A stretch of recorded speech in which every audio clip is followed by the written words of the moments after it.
এই যে পাঁপড়গুলো ভেজে নিই, ভালো বানাই। এই যে তোমার মুড়ি। সন্ধ্যাবেলা কিছু স্ন্যাক্স তৈরি করবে না আজকে? যা গরম পড়েছে আজকে আর কিছু বানাতে ইচ্ছে করছে না।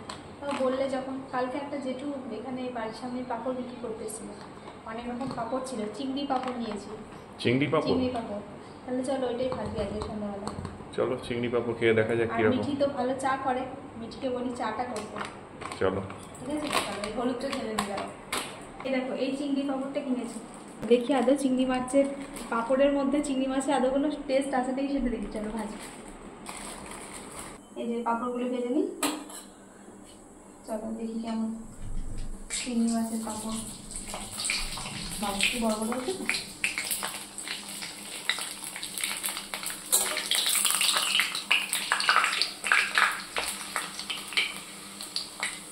কি সুন্দর লাগছে না দেখতে? এখন খেয়ে দেখতে হবে কেমন। দেখতে ভালো হলে তো হবে না, তাই না?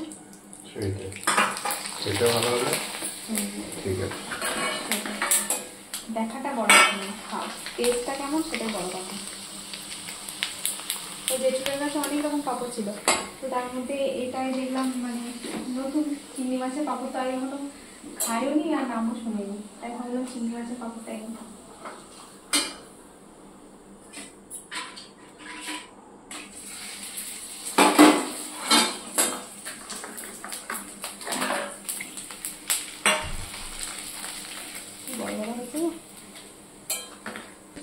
আর এদিকে এই যে আমার মেয়ে চা বানিয়ে রেডি করে দিয়েছে, তো আমি বললাম তার আগে পাঁপড়টা ভাজি, তারপর চাটাকে ছাঁকবো। কিন্তু চাটা বেশ ভালো বানায়, দিই না করতে, গ্যাস জ্বালতে দিই না, তো দাঁড়িয়ে থাকি তখন বানাই।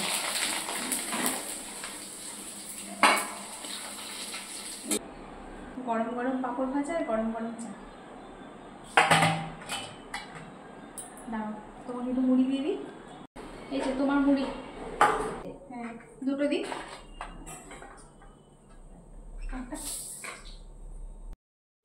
নাও তোমার মুড়ি, চা। মা চা খাওয়াবো না, খাবে না?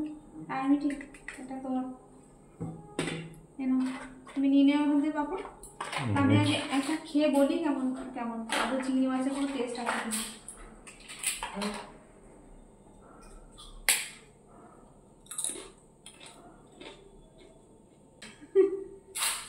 নামে চিংড়ি মাছের পাঁপড়, চিংড়ি মাছের কোনো টেস্ট নেই। এমনি নর্মাল পাঁপড় যেমন হয়, চালের পাঁপড় যেমন হয় খেতে, ওরকমই খেতে, খেতে ভালো। আর আমার মেয়ের বানানো চাটাও কিন্তু খুব ভালো হয়েছে, চিংড়ি মাছের পাঁপড় সাথে আমার মেয়ের বানানো চা, সন্ধ্যাবেলা পুরো জমজমাট, তাই তো?